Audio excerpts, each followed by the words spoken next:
Selamat malam Bapak Ibu yang dikasihi oleh Tuhan Yesus Kristus maupun saudara-saudari yang ada di rumah. Kita bersyukur pada malam hari ini kita boleh datang menyembah dan memuliakan nama Tuhan, belajar firman Tuhan, bahkan berdoa bersama-sama.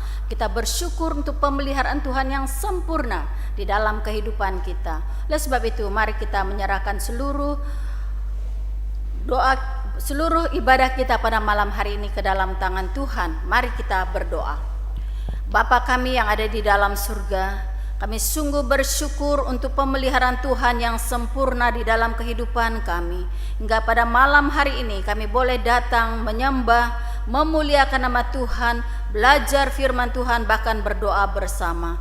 Kiranya Tuhan boleh memberkati setiap kami yang hadir, supaya kami ya Tuhan boleh dikuatkan iman kami. Kami rindu kehidupan kami boleh menghasilkan buah ya Tuhan. Oleh sebab itu Tuhan, Engkau berkati kami, Engkau mengurapi setiap kami yang melayani pada malam hari ini. Dengarkanlah doa kami, dalam nama Tuhan Yesus Kristus kami berdoa. Amin. Sebagaimana tema kita pada malam hari ini, yaitu Yesus menginginkan kita berbuah. Kita menyanyikan lagu Berbuah Bagi Tuhan.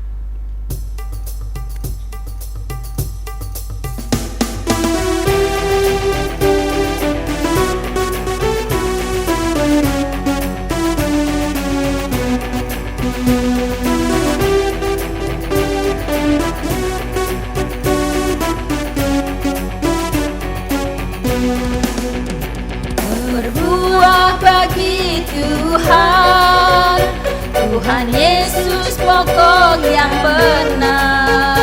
Kita di dalam Dia, Dia di dalam kita. Oh, berbuah bagi Tuhan, Tuhan Yesus pokok yang benar. Kita di dalam Dia, Dia di dalam kita. Oh, kita dipilihnya dan digenapinya untuk pergi menghasilkan buah. Kita dipilihnya dan digenapinya untuk pergi menghasilkan buah. Buah jiwa-jiwa hidup baru dalam Dia dipersembahkan bagi Dia. Buah jiwa-jiwa hidup baru dalam Dia dipersembahkan bagi Dia. Mari kita berbuah bagi Tuhan. Tuhan Yesus pokok yang benar. Berbuah bagi Tuhan, Tuhan Yesus pokok yang benar. Kita di dalam Dia, Dia di dalam kita. Oh, berbuah bagi Tuhan, Tuhan Yesus pokok yang benar. Kita di dalam Dia, Dia di dalam kita. Oh,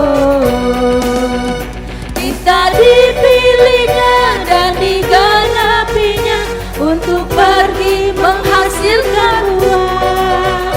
Kita dipilihnya dan digenapinya untuk pergi menghasilkan buah.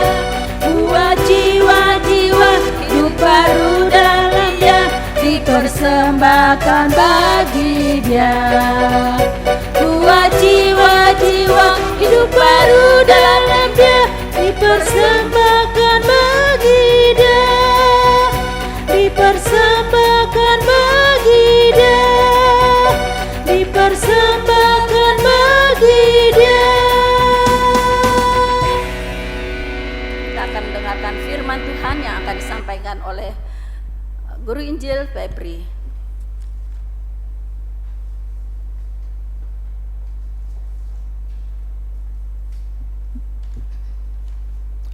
Shalom jemaat sekalian yang dikasihi Tuhan. Senang sekali kalau pada malam hari ini kita boleh berkumpul untuk sama-sama belajar dan berdoa serta merenungkan kebenaran firman Tuhan. Mari sebelum kita melanjutkan perenungan firman Tuhan, mari kita bersatu di dalam doa. Tuhan Yesus, kami bersyukur jika Engkau sampai hari ini terus memberikan kami kekuatan, penyertaan, dan nafas kehidupan sampai detik ini. Sebentar kami akan membaca firman Tuhan, merenungkannya. Kiranya Engkau yang memberkati kami dengan kuasa Roh Kudus-Mu, supaya kami boleh mengerti dan melakukan dalam keseharian kami. Berkati Tuhan hamba-Mu yang penuh dengan kekurangan ini. Kiranya Tuhan pakai untuk menyampaikan isi hati Tuhan. Hanya demi nama anak-Mu Tuhan Yesus kami berdoa dan mengucap syukur. Haleluya. Amin. Jemaat sekalian, malam hari ini kita akan belajar firman Tuhan dengan tema Yesus menginginkan buah, yang diambil dari Markus pasalnya yang ke-11 ayat 12 sampai dengan 14 dan dilanjut ayat 20 sampai dengan 26. Mari kita buka Alkitab kita, Markus pasal yang ke-11 ayat 12 sampai dengan 14 dan 20 sampai dengan 26. Saya akan membacakan untuk kita sekalian. Ayat 12, Yesus mengutuk pohon ara. Keesokan harinya, sesudah Yesus dan ke-12 muridnya meninggalkan Betania, Yesus merasa lapar. Dan dari jauh ia melihat pohon ara yang sudah berdaun. Ia mendekatinya untuk melihat kalau ia mendapatkan apa-apa pada pohon itu. Tetapi waktu ia tiba di situ, ia tidak mendapat apa-apa selain daun-daun saja. Sebab memang bukan musim buah ara. Maka katanya kepada pohon itu, "Jangan lagi seorang pun makan buahmu selama-lamanya." Dan murid-muridnya pun mendengarnya.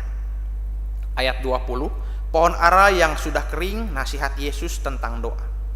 Pagi-pagi ketika Yesus dan murid-muridnya lewat, mereka melihat pohon ara tadi sudah menjadi kering sampai ke akar-akarnya. Maka teringatlah Petrus akan apa yang telah terjadi. Lalu ia berkata kepada Yesus, "Rabi, lihatlah, pohon ara yang kau kutuk itu sudah kering." Yesus menjawab mereka, "Percayalah kepada Allah. Aku berkata kepadamu, sesungguhnya barang siapa berkata kepada gunung ini, beranjaklah dan tercampaklah ke dalam laut, asal tidak bimbang hatinya, tetapi percaya bahwa apa yang dikatakannya itu akan terjadi, maka hal itu akan terjadi baginya. Karena itu aku berkata kepadamu, apa saja yang kamu minta dan doakan, percayalah bahwa kamu telah menerimanya, maka hal itu akan diberikan kepadamu. Dan jika kamu berdiri untuk berdoa, ampunilah dahulu sekiranya ada barang sesuatu dalam hatimu terhadap seseorang, supaya juga Bapakmu yang di surga mengampuni kesalahan-kesalahanmu. Tetapi jika kamu tidak mengampuni, maka Bapakmu yang di surga juga tidak akan mengampuni kesalahan-kesalahanmu." Amin. Sedemikian jauh pembacaan firman Tuhan. Jemaat sekalian, firman Tuhan hari ini merupakan firman Tuhan yang cukup banyak sebenarnya diperdebatkan, dipertanyakan, dan juga ada hal-hal yang dianggap unik dalam perikop yang kita baca barusan. Namun sebelumnya kita harus paham dulu beberapa konteks daripada perikop ini. Oke, sebentar. Next to PowerPoint-nya sebentar, saya akan mohon bantuan. Iya. Kita akan membahas tentang Betania. Betania ini sebenarnya saat ini terletak di dekat Bukit Zaitun, yang hari ini disebut sebagai kediamannya Lazarus atau El Izria, begitu ya. Sebentar, nanti akan saya minta bantuan untuk teknis di PowerPoint, mungkin agak kesulitan. Saya juga mohon maaf untuk saat ini. Tapi kita akan lanjut saja. Ya, seperti ini.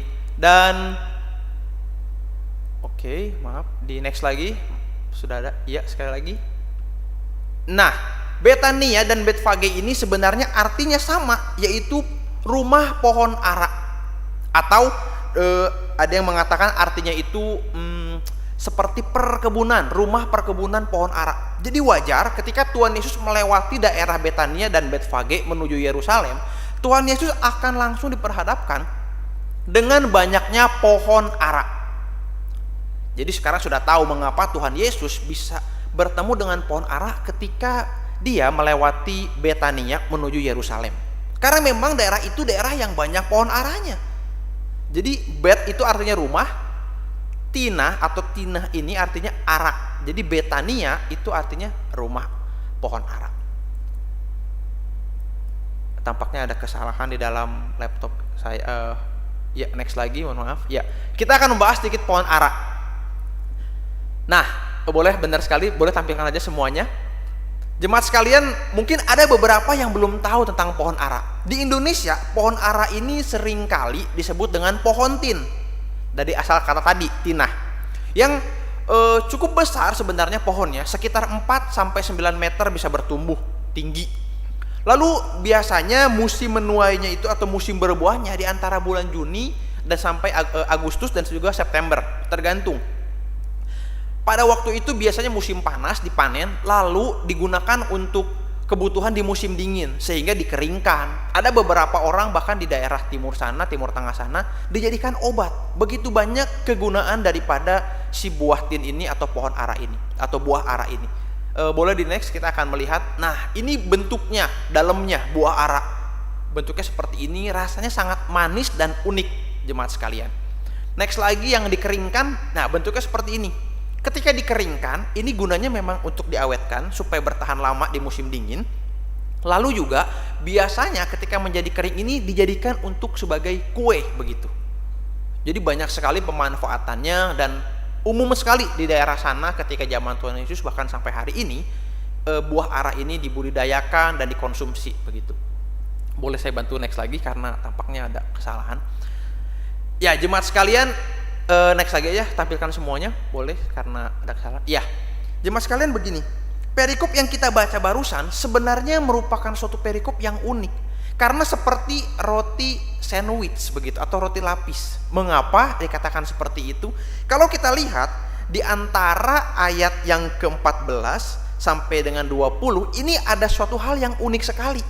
Tiba-tiba di antara perumpamaan atau kisah tentang pohon ara ini ada penyucian bait Allah. Makanya disebut seperti roti lapis atau sandwich. Karena bagian atas dan bawah itu sama, mengenai cerita yang sama. Tetapi bagian yang tengah-tengah ini seperti sesuatu yang beda sama sekali dan seolah-olah tidak nyambung. Tetapi karena ini roti sandwich satu kesatuan, pastinya ada ketertarikannya begitu Bapak Ibu Saudara. Jadi bukan sembarangan Markus menulis hal ini. Kalau kita perhatikan di Matius 21:18 sampai dengan 22, kita boleh melihat bahwa pohon ara, masalah pengutukan pohon ara ini ditulis langsung tanpa ada interupsi pengudusan atau penyucian bait Allah. Demikian juga dengan di Lukas. Jadi ini sangat unik sekali di bagian Markus ini. Boleh di next lagi perikop PowerPoint-nya. Nah, mari kita perhatikan mengapa unik. Pertama, kita melihat di ayat yang ke-12, di sini Yesus merasa lapar. Ketika dia keluar dari Betania menuju Yerusalem, pagi-pagi tampaknya Tuhan Yesus belum sarapan. Dan di tengah jalan, dalam perjalanan, Tuhan Yesus merasa lapar. Ketika lapar, dia melihat ada sesuatu yang unik.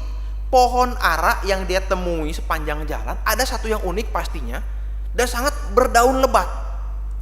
Tuhan Yesus langsung mendekatinya, melihat, tetapi tidak menemukan apa-apa. Ketika tidak menemukan apa-apa, kita langsung dikagetkan dengan tindakan Tuhan Yesus, yaitu ayat 14. Tuhan Yesus langsung mengutuk pohon ara itu, di mana semua muridnya itu mendengar. Jadi ini keanehannya. Next. Apalagi Markus sebelum masuk ke ayat 14 menyatakan bahwa sebab memang bukan musim buah ara. Jadi kalau ada pernyataan seperti ini, kita mulai berpikir, kenapa Tuhan Yesus mengutuk pohon ara padahal belum musimnya? Wajar kalau tidak menemukan apa-apa. Di sini malah banyak orang berpikir Tuhan Yesus tampaknya sangat temperamen, egois, dan semena-mena dengan kekuasaannya. Seolah-olah beberapa orang yang bersikap kurang percaya meratakan bahwa ini Tuhan Yesus seperti bukan Tuhan yang kita lihat, yang biasa ditampilkan welas asih, bijaksana, tiba-tiba di sini seolah-olah sangat seenaknya dengan kekuasaannya. Jemaat sekalian, mari kita perhatikan hal selanjutnya. Next. Kita langsung bertanya, lalu mengapa pohon ara ini perlu dikutuk kalau memang bukan musimnya? Pertanyaan yang cukup mengganjal, bukan? Ketika kita memperhatikan tadi sedikit demi sedikit dari ayat 12 sampai dengan 14. Mohon di next lagi. Nah, jemaat sekalian, sebenarnya yang aneh itu bukan Tuhan Yesusnya, tetapi pohon aranya. Tuhan Yesus kalau kita baca di di pasal 11 ayat 1 sampai 11, kita melihat Tuhan Yesus masuk ke Yerusalem dengan dielu-elukan. Biasanya itu dikatakan, beberapa penafsir mengatakan Tuhan Yesus masuk ke Yerusalem itu karena sudah dekat waktu penyalipannya, dan karena dia harus melayani di sekitar Yerusalem, dan dia harus menggenapi firman yang sudah disampaikan oleh Allah melalui perantaranya di nabi-nabi perjanjian lama. Jadi di sini Tuhan Yesus masuk ke dalam kota Yerusalem, dielu-elukan, menunjukkan tanda bahwa dia seorang Mesias, dan dia sudah meninjau keadaan waktu itu di Yerusalem seperti apa. Dan pastinya ketika dia masuk, diyakini bahwa Tuhan Yesus masuk sekitar bulan April, mendekati Paskah tentu. Jadi memang sekitar bulan April, di masa-masa Paskah. Yang aneh adalah biasanya ketika pohon ara itu sudah berdaun lebat, pasti ada yang namanya bakal-bakal buah. Jadi daun yang banyak menunjukkan pohon ara itu siap untuk berbuah. Dan kalaupun memang tidak ada buahnya, minimal seperti digambar, ada bakal-bakal buah yang kecil-kecil yang biasanya juga suka diberikan makanan atau diambil dan dimakan oleh orang-orang yang lewat. Jadi buah ini harusnya terkait erat dengan daunnya. Tetapi daun yang begitu lebat ini seolah-olah menipu orang-orang yang melihat. Ternyata buah ini tidak, pohon daun ini tidak menunjukkan adanya buah. Maka dari itu Tuhan Yesus mengutuk pohon ini, dan sangat terkait dengan cerita selanjutnya, Bapak Ibu Saudara. Next lagi. Aksi pengutukan daripada pohon ara ini merujuk kepada suatu tindakan simbolis daripada Tuhan Yesus untuk mengajarkan kepada murid-muridnya, dan juga untuk menunjukkan bagaimana sikap orang Israel pada waktu itu. Orang Israel pada waktu itu sudah tahu dengan jelas bahwa Tuhan Yesus adalah Mesias dengan segala tanda-tandanya. Dengan segala apa yang sudah digenapi oleh firman Tuhan, digenapi oleh apa yang Tuhan Yesus lakukan. Jadi harusnya mereka percaya dan tahu. Mereka harusnya mengerti siapa Tuhan Yesus. Tetapi kalau kita lanjutkan ke ayat 15 sampai dengan 19, kita melihat ternyata sistem keagamaan daripada orang Yahudi pada waktu itu beserta pemimpinnya sangat bobrok. Seperti si pohon ara itu yang begitu lebat daunnya tetapi tidak ada buahnya sama sekali. Bahkan bakal buahnya pun tidak ada. Jemaat sekalian, maka dari itu penting sekali bagian ayat 15 sampai 19 ini, di mana kita boleh melihat Tuhan Yesus menyucikan bait Allah. Karena pada waktu itu pemimpin-pemimpin agama di sana, imam-imam ketua di sana itu mengizinkan adanya pertukaran uang, perjualbelian merpati untuk persembahan, lembu dan sebagainya. Serta tempat itu sama seperti pasar yang begitu ramai, banyak lalu lalang orang. Dan ternyata kalau kita perhatikan di Yohanes dan di Injil-Injil yang lainnya, kita boleh melihat ternyata begitu banyak hal-hal yang sebenarnya mengganggu tidak pada tempatnya. Tuhan Yesus harus marah. Selama ini dia sudah menahan diri mungkin selama di pelayanannya, tapi karena hari ini, detik ini, semenjak di ayat pasal 11 ini, kita boleh melihat Tuhan Yesus akan mendekati Yerusalem dan akan sampai kepada akhir pelayanannya. Sehingga Tuhan Yesus perlu menunjukkan dirinya dengan seksama, dengan benar-benar, dan menyucikan apa yang harus dia kerjakan, yaitu bait Allah. Pelataran yang digunakan oleh perjualbelian tadi itu digunakan sebenarnya biasanya oleh orang-orang asing yang ingin masuk dan berdoa mencari Allah. Tetapi di situ seperti pasar yang menghalangi banyak orang ketidaknyamanan, bahkan terjadi tipuan di situ, pengambil keuntungan. Jadi praktek-praktek keagamaan yang dilakukan itu hanya bersifat rutinitas dan mencari keuntungan. Sedangkan intinya mereka tidak ingin mencari Allah, mengenal Allah, Dan itu semua menunjukkan tidak adanya buah di situ. Sama seperti apa yang Tuhan Yesus lakukan kepada pohon ara itu yang tampak begitu banyak daunnya tapi tidak ada buahnya sehingga dikutuk. Jadi bagian ini, pengutukan ini menunjukkan suatu penghakiman kepada Israel yang akan kita lihat juga nanti di pasal 12 bagaimana Tuhan Yesus akan memberikan penghakiman dan di Lukas kepada orang-orang Israel. Yang pada akhirnya bait Allah ini kalau kita lihat pada tahun 70 Masehi dihancurkan oleh orang Romawi. Boleh di next, ada gambar di mana penghancuran bait Allah. Ini menunjukkan Tuhan Yesus tidak peduli lagi dengan ini semua karena hal-hal itu hanya membawa kepada sistem keagamaan yang rutinitas dan tidak membawa mereka untuk mencari Allah, tetapi mencari keuntungan sendiri, kemunafikan, bahkan disebut sebagai sarang penyamun, di mana praktek-praktek pengambilan hak-hak orang miskin itu semakin kuat di situ. Jemaat sekalian yang dikasihi Tuhan, dari sini kita perlu sadar, karena setelah ini Tuhan Yesus akan menyerahkan nyawanya. Dan kalau kita perhatikan di Injil lain, Tuhan Yesus mengatakan bahwa bait Allah ini akan dihancurkan dan 3 hari itu akan dibangun kembali. Next. Ketika semua itu berlalu, Tuhan Yesus benar-benar menggenapi apa yang sudah Dia sampaikan. Dia mati di kayu salib untuk menebus dosa kita semua, memberikan nyawanya untuk kita, dan kita akhirnya boleh tinggal di dalam Dia, dan Dia tinggal di dalam kita. Bait Allah yang tadinya disebut megah, suatu bangunan yang besar itu, sekarang adalah kita sendiri bait Allah itu. Karena Allah tinggal dalam diri kita sebagai orang-orang yang percaya. Lalu sebenarnya setelah itu Tuhan Yesus mengajarkan penekanan di ayat 22, yaitu Yesus menjawab mereka, percayalah kepada Allah.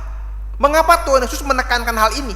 Karena pemimpin-pemimpin di situ, orang-orang Yahudi, orang-orang Israel pada waktu itu, hanya menganggap Tuhan Yesus sebagai nabi yang dieluk-elukan saja.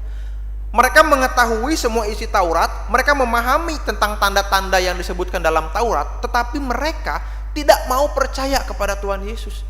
Mereka takut semua kedudukan terancam, keuntungan mereka diambil, dan mereka takut dengan kekuasaan Tuhan Yesus, ketenaran Tuhan Yesus yang bisa mengalahkan mereka. Jadi disinilah maka Tuhan Yesus mengatakan, percayalah kepada Allah. Lalu dikaitkan dengan iman dan berdoa. Karena kalau berdoa kepada Allah tanpa iman dan percaya kepada Tuhan Yesus, hal itu akan mustahil. Sehingga tidak ada hubungan yang intim antara manusia dengan Allah. Semuanya hanya munafik, kebobrokan semata, atau hanya pelayanan yang terlihat tetapi tidak ada buahnya sama sekali. Maka dari itu Tuhan Yesus menekankan, percayalah kepada Allah, kepada murid-muridnya.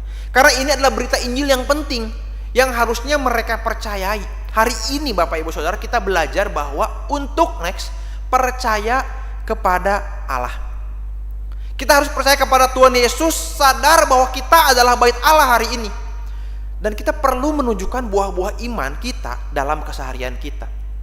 Hari ini kalau ditanya, Bapak Ibu Saudara sudah berapa lama menjadi orang percaya?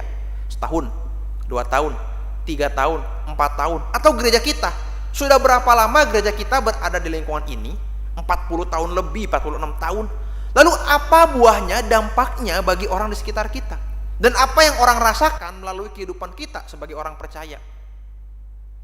Apakah buah-buah itu terlihat dalam keseharian kita? Apakah kita memiliki buah yang manis yang dirasakan oleh orang di sekitar kita? Tidak perlu jauh-jauh, keluarga kita mungkin merasakan tidak sebagai orang percaya kita. Sebagai orang yang percaya sama Tuhan Yesus, bagaimana buah-buah yang harus kita tunjukkan itu?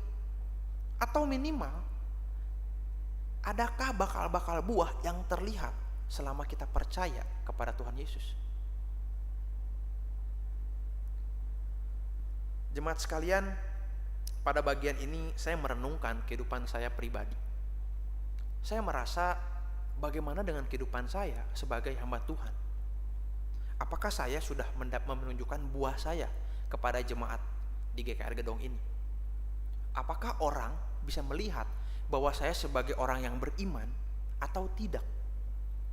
Apakah saya cukup menjadi teladan atau saya seperti para pemimpin agama itu yang melihat iri kepada orang yang lebih hebat, yang tidak mau untuk menunjukkan buah-buahnya atau bahkan hanya kemunafikan belaka?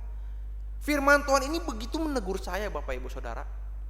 Karena saya ditegur oleh Tuhan, engkau berkata bahwa engkau sudah percaya kepadaku, engkau sebagai pengajar, engkau sebagai pemberita Injil, engkau tahu bahwa engkau adalah bait Allah, tetapi mana buah nyatanya? Saya merenungkan itu selama beberapa hari ini tentunya, lalu melihat, Tuhan, tampaknya baru bakal buah Tuhan. Saya perlu menunjukkan buah yang lebih jelas, yang nyata. Karena apa? Boleh di next?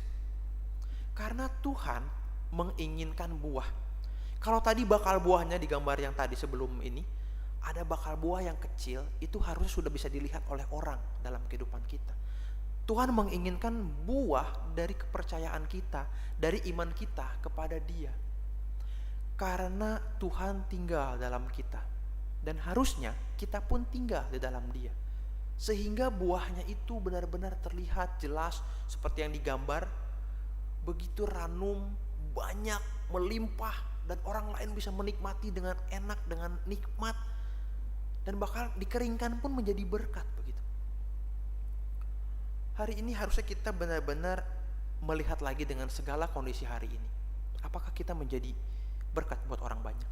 Apakah orang banyak melihat buah dalam diri kita atau tidak sama sekali? Kalau tidak, mari kita bertobat di hadapan Tuhan. Kalau kita bilang belum, mari kita datang ke hadirat Tuhan hari ini. Kita berdoa mohon ampun kepada Allah, supaya kehidupan kita yang sudah percaya kepada Allah ini bertahun-tahun itu boleh menghasilkan buah. Boleh menunjukkan buah yang manis yang Tuhan minta, yang Tuhan inginkan. Karena kita tidak pernah tahu kapan Tuhan akan datang menghakimi kita, melihat kita, menuntut buah yang harusnya ada pada kita. Sehingga akhirnya ketika kita sadar, ketika kita tahu, dan mulai hari ini kita mau berkomitmen kepada Allah untuk terus berbuah, menghasilkan buah berkali-kali lipat, dan membagikan buah itu, menunjukkan buah itu kepada orang-orang di sekitar kita, maka Allah dimuliakan. Next. Dan salib Kristus yang begitu indah itu, pengorbanannya di kayu salib itu tidak sia-sia dalam kehidupan kita. Kita bisa menjadi berkat buat banyak orang, dan Tuhan Yesus kembali seperti saya katakan hari Minggu, dimuliakan melalui kehidupan kita. Biarlah firman Tuhan ini menyadarkan kita, mengingatkan kita untuk menghasilkan buah dalam iman percaya kita kepada Yesus. Mari kita bersatu dalam doa. Tuhan Yesus, kami bersyukur kalau firman-Mu mengingatkan kami bahwa Engkau menginginkan buah dari setiap anak-Mu yang telah percaya kepadamu. Tuhan, ampuni dosa-dosa kami kalau sampai hari ini kami belum menghasilkan buah. Kalau mungkin berpuluh-puluh tahun kami percaya kepadamu, tapi kami belum menghasilkan buah, bahkan bakal buah pun kami tidak ada. Ampuni dosa-dosa kami Tuhan, kalau kami mungkin hanya menunjukkan daun-daunnya.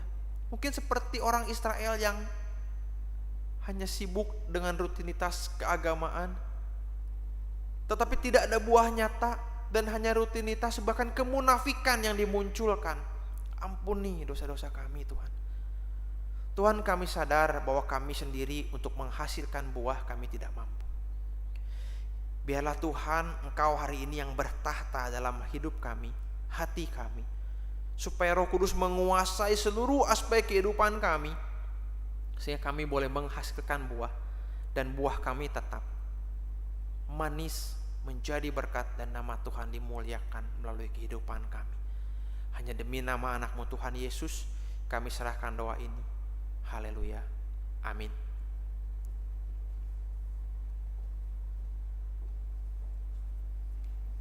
Kita sudah mendengarkan firman Tuhan yang mengingatkan kita bagaimana kita hidup harus berbuah. Apakah kita sudah berbuah? Dan melalui lagu ini kita didorong untuk hidup berbuah berbuah bagi Tuhan sebelum kita masuk di dalam pokok-pokok doa.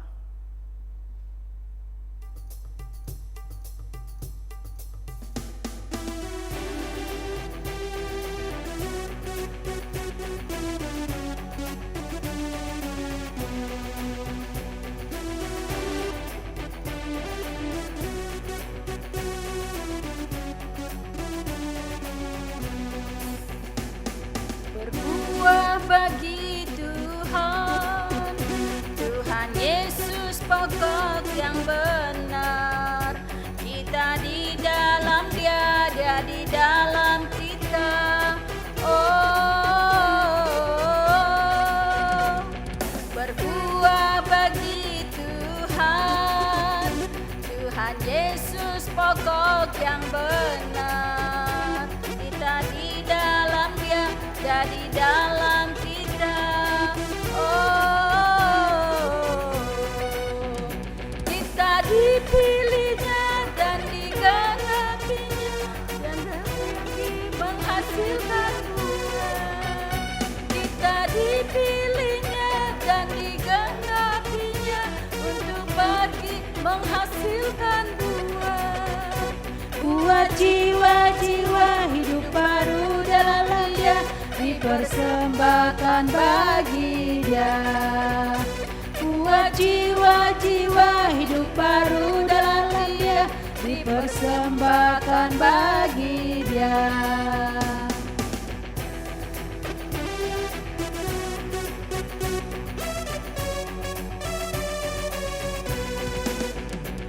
Berbuah bagi Tuhan, Tuhan Yesus pokok yang benar. Kita di dalam Dia, Dia di dalam kita. Oh, berbuah bagi Tuhan, Tuhan Yesus pokok yang benar. Kita di dalam Dia, Dia di dalam kita. Oh, kita dipilihnya dan digenapinya untuk pergi menghasilkan buah. Kita dipilihnya dan digenapinya untuk pergi menghasilkan buah. Buat jiwa-jiwa hidup baru dalam Dia, dipersembahkan bagi Dia. Buat jiwa-jiwa hidup baru dalam Dia, dipersembahkan bagi Dia. Dipersembahkan bagi Dia, dipersembahkan bagi Dia.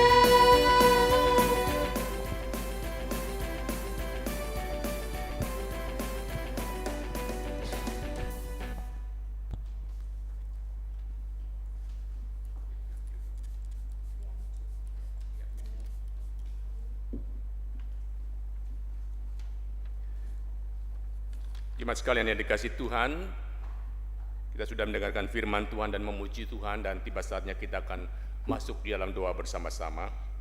Saudara bisa berdoa bersama-sama melihat apa yang ada di screen, atau saudara bisa mengikuti dalam hati dan saya pimpin di dalam doa. Mari kita berdoa. Dengan segala kerendahan hati ya Tuhan, kami datang menghampiri tahta-Mu yang kudus, mengaku menyadari bahwa kami adalah orang yang berdosa di hadapan Tuhan yang agung, kudus, mulia, dan sempurna. Kami adalah orang yang cemar, yang tidak layak, yang berdosa dalam tingkah laku perbuatan, pikiran, dan perkataan yang menduka citakan Roh Kudus dan mengecewakan sama kami. Dengan segala kerendahan hati kami mengaku, mohon pengampunan-Mu ya Tuhan, layakkan kami untuk beribadah, berdoa bersama-sama menghampiri tahta-Mu yang kudus. Demikian kami mohon pengampunan dosa demi nama Tuhan Yesus. Bapa di surga, bersyukur atas pengampunan dosa yang Kau berikan bagi kami. Bersyukur untuk jaminan hidup kekal dalam Tuhan Yesus. Bersyukur pemeliharaan-Mu yang sempurna dari hari ke hari dalam kehidupan sidang jemaat-Mu, dalam setiap keluarga, rumah tangga, dalam usaha pekerjaan, kepada para pelajar, siswa dan mahasiswa. Pengalaman menyenangkan atau tidak menyenangkan Kau izinkan terjadi, dan kami tahu Engkau adalah yang berdaulat. Allah yang mengendalikan kehidupan ini. Oleh karena kami menyembah Engkau, bersyukur kepadamu. Ya Tuhan, kami berdoa dan menyerahkan dalam tangan Tuhan untuk rencana, ya Tuhan, bincang-bincang Gembala sidang bersama Ketua BPJ dengan pengurus komisi dan bidang-bidang yang diadakan pada tanggal 19 September yang akan datang. Terima kasih kalau pengurus komisi dan bidang telah diteguhkan pada tanggal 6 September yang lalu. Bila melalui bincang-bincang ini ya Tuhan, kami boleh saling membekali, saling memberikan dorongan dan memberikan motivasi. Bagaimana kami melayani Tuhan dalam zaman yang sulit seperti ini, kami makin giat bagi Tuhan. Bila momen ini kami tidak lewati percuma, kami boleh mengisinya dengan hal-hal yang berguna untuk pelayanan para pengurus komisi dan bidang-bidang di gereja ini. Tuhan, kami pun berdoa dan menyerahkan ke dalam tangan Tuhan untuk rencana pembinaan aktivis yang diadakan oleh Badan Pengurus Pusat pada tanggal 10 Oktober yang akan datang dengan pembicara Pendeta William Wairata. Bilang Kau memberkati supaya setiap aktivis gereja GKR se-Indonesia boleh mengikuti pembinaan ini, sehingga kami boleh dibekali bagaimana melayani Tuhan, melihat kesulitan-kesulitan ada sebagai satu tantangan sekaligus peluang untuk melayani Tuhan. Kami juga berdoa dan menyerahkan tangan Tuhan untuk penyelesaian pembangunan lift gereja. Bersyukur untuk kemajuan sampai saat ini. Bersyukur untuk para donatur yang telah memberi persembahan bagi Tuhan sehingga cukup apa yang menjadi kebutuhan biaya. Kami berdoa bila lift ini boleh dipasang dengan selesai dengan baik dan digunakan untuk fasilitas jemaat boleh naik ke loteng atas, khususnya jemaat-jemaat kami yang senior. Demikian juga dana yang masih dibutuhkan untuk pembangunan pastori dan pembangunan renovasi gedung tanpa depan. Engkau mencukupi dengan kekayaan kemurahan-Mu. Tuhan, kami berdoa untuk jemaat-jemaat yang sakit pada saat ini. Kami mengucap syukur bersama Saudara Alsan Setiono yang sudah keluar dari rumah sakit oleh berkat dan kemurahan Tuhan dari sakit COVID-19. Tuhan, dalam masa karantina ini Kau jamah sembuhkan dengan sempurna bagi dia. Ini boleh menjadi satu kesaksian kuasa Tuhan yang sempurna berlaku atas Asan, teguhkan iman percayanya. Kami berdoa untuk Edi Suparno yang operasi pendarahan di otak, Engkau jamah sembuhkan dengan sempurna, dan biaya dibutuhkan Tuhan mencukupi. Demikian juga Tuhan memberikan ketabahan dan kekuatan iman. Kami mengucap syukur untuk Bapak Hendrik Yoki Sutanto yang telah lepas kateter dan tidak perlu operasi prostat. Tuhan memberikan kesembuhan yang sempurna supaya tidak lagi pembegakan di prostatnya. Engkau juga sembuhkan Bapak Hendrik Yoki Sutanto. Kami berdoa untuk Ibu Lim Iska Haryanti yang tangan kirinya sakit dan agak kaku. Tuhan menjamah, Tuhan menyembuhkan saraf-saraf dan otot-otot bisa berfungsi kembali dengan baik oleh karena mujizat dan kuasa Tuhan. Kami juga berdoa untuk Ibu Chu Chun Chien, istri daripada Ibu Bapak Fatsen yang kakinya masih lemah, belum bisa kuat berjalan. Mari Tuhan sembuhkan dengan sempurna supaya dia bisa berjalan dengan baik dan beraktivitas oleh kuasa Tuhan. Kami berdoa untuk Pendeta Tony Kawatu yang ada gagal ginjal. Tuhan menjamah menyembuhkan, bersyukur sampai saat ini belum perlu cuci darah. Mari Kau tolong supaya kreatininnya stabil, normal, dan ginjal Pak Tony Kawatu berfungsi dengan baik. Dan juga berdoa untuk rencana operasi ulang mata kanannya yang pernah operasi 4 tahun yang lalu yang perlu ganti lensa. Tuhan memberkati rencana operasi ini, mencukupi dana dan biaya yang dibutuhkan, biar operasi berjalan dengan sukses dan lensa bisa diganti dan Pak Tony Kawatu bisa melihat dengan jelas untuk pelayanan pekerjaan Tuhan. Tuhan, kami sehati berdoa untuk adik Rain, anak dari Regi Arthur yang sekarang dibawa ke rumah sakit Hermina untuk dokter ke sana dengan kondisi yang sedang dihadapi sekarang. Tuhan, ulurkan tangan yang penuh kuasa, berikan pertolongan dan kesembuhan dan bagi Rain supaya dia bisa bertumbuh dengan normal dan baik oleh berkat dan kemurahan Tuhan. Kami juga berdoa untuk Iliang Chiu ya Tuhan, mamanya Devi, mamanya Henry yang dalam keadaan sakit. Tuhan jamah sembuhkan dan kuasa Tuhan yang ajaib. Dan juga berdoa untuk Mimi juga yang sakit jantung, Tuhan jamah sembuhkan. Dan berdoa untuk Ali yang sakit diabetes dan kakinya mulai berair pada saat ini, Kau jamah sembuhkan dengan kuasa Tuhan yang ajaib. Terima kasih Tuhan, terima kasih. Kami berdoa dan menyerahkan dalam tangan Tuhan, ya Tuhan, untuk pemerintah bangsa negara kami Indonesia. Beri bijaksana hikmat bagi pemerintah menjalankan tugas dengan jujur dan takut akan Tuhan. Khususnya kami berdoa untuk Provinsi DKI Jakarta yang memperlakukan PSBB pada saat ini, supaya masyarakat bisa disiplin dan demikian juga kegiatan ekonomi bisa berjalan dengan baik, sehingga ya Tuhan ekonomi bisa tetap berjalan dan tidak terpuruk oleh berkat kemurahan Tuhan. Engkau sendiri yang maha kuasa Tuhan, tidak ada yang mustahil bagimu. Kami berdoa dari tempat ini, mohon kiranya Engkau Tuhan, kalau Tuhan kehendaki, menghentikan virus corona ini, supaya Tuhan, virus ini boleh berhenti, dan yang sakit Tuhan jamah sembuhkan, yang belum Tuhan lindungi, para dokter, perawat yang ada di garda depan, pakai mereka sebagai alat lantangan-Mu. Mereka juga tolong supaya vaksin segera ditemui, sehingga boleh memberikan vaksin kepada masyarakat dunia. Terpuji nama-Mu ya Tuhan. Tuhan, kami berdoa untuk jemaat GKR Gedong, dimanapun mereka berada. Berkati usaha pekerjaan jemaat, berkati setiap keluarga rumah tangga, berikan kesehatan yang cukup, berkati para pelajar, siswa dan mahasiswa yang sedang kuliah online, berkati setiap dosen dan guru mengajar dengan baik, dan anak-anak bisa belajar, berprestasi dalam pelajaran mereka. Waktu ulangan ujian tiba, mampukan mereka mengerjakan soal dengan baik, sehingga berhasil dalam pelajaran mereka. Ya Tuhan Bapa di surga, demikian juga para pendengar, setiap orang yang mengikuti siaran ini dimanapun mereka berada, Tuhan mengerti kebutuhan, Tuhan mengerti pergumulan, Tuhan berikan jalan keluar. Terpujilah nama-Mu ya Tuhan. Ini doa syafaat kami pada malam ini. Kami berdoa menyerahkan tangan Tuhan. Untuk hari Jumat ada mesbah keluarga, baiklah jemaat boleh mengikutinya dan berdoa bersama keluarga masing-masing. Kami pun berdoa menyerahkan tangan Tuhan untuk rapat PWG, pemilihan warga gereja besok malam. Tuhan memberkati. Kami pun berdoa menyerahkan tangan Tuhan untuk ibadah umum hari Minggu yang diadakan secara online, secara live streaming. Engkau berkati ya Tuhan, supaya urapi hamba-Mu yang akan menyampaikan firman Tuhan, dan biarlah setiap jemaat boleh mengambil waktu bersekutu, beribadah, menyembah Tuhan. Terima kasih Tuhan, terima kasih. Ini doa kami ya Tuhan. Doa syafaat ini kami panjatkan kepada Bapa di surga dalam nama yang maha kuasa, nama di atas segala nama, Tuhan kami Yesus Kristus, penebus dan juru selamat kami yang hidup. Kami berdoa. Amin. Selamat malam jemaat kasih Tuhan, dimanapun saudara berada dan siaran ini dapat Anda ikuti. Pengumuman disampaikan bahwa pada hari Jumat gereja tetap mengadakan ibadah keluarga atau mesbah keluarga.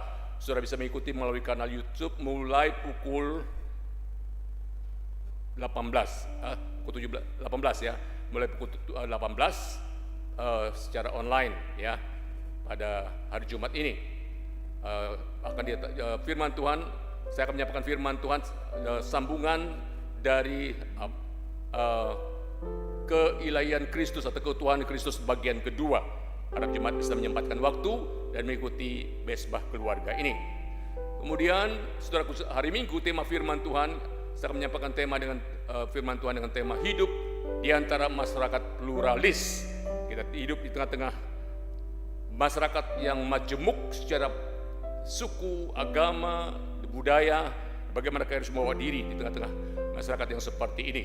Silakan mengikuti channel YouTube pada mulai pukul 7 pagi, 8 pagi maksud saya. Ya, ibadah diadakan secara langsung atau live streaming. Ya, saudara-saudara, persekutuan doa pada hari Rabu yang akan datang disampaikan oleh Pendeta Rudy Simon dengan tema agak serem juga, menikmati hidup dalam penjara. Maksudnya adalah Paulus dan Silas ini, sementara mereka ditangkap karena melayani Tuhan di penjara, tapi mereka tetap menghadapi itu dengan kekuatan dari Tuhan, tetap enjoy, dan justru mujizat Tuhan terjadi. Ya, silakan saudara mengikuti ibadah-ibadah ini menjadi mengisi iman kita, membangun kerohanian kita masing-masing. Harap jemaat sekalian tetap jaga diri, ya, jaga jarak, harus pakai masker dan sering-sering cuci tangan supaya kita bisa memutuskan mata rantai virus COVID-19. Demikian pengumuman pada malam ini. Atas perhatian dan keikutsertaan Bapak Ibu sekalian, kami ucapkan terima kasih. Selamat malam.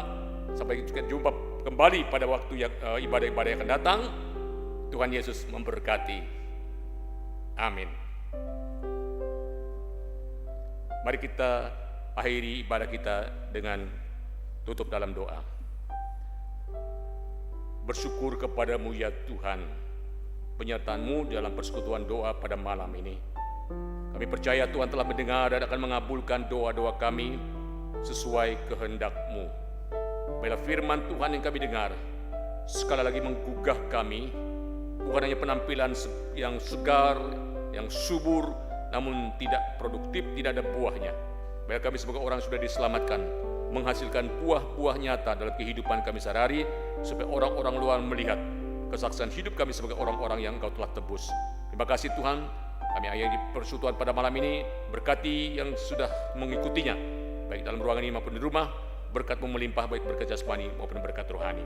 Demikian kami mengucap syukur, berkati setiap orang sudah mengambil bagian dalam pelayanan pada malam ini, baik itu Pak Yakub Budiman, Edwin, demikian juga Adi, demikian juga ya Tuhan, Webster, Bapak Guru Jel Febri, semua Mary dan semua kami yang hadir, dan Ati, kami sungguh mengucap syukur kepada-Mu. Demikian kami akhiri persekutuan ini dengan ucapan syukur dalam nama Tuhan Yesus Juru Selamat kami yang hidup. Amin. Selamat malam, Tuhan Yesus memberkati. Amin.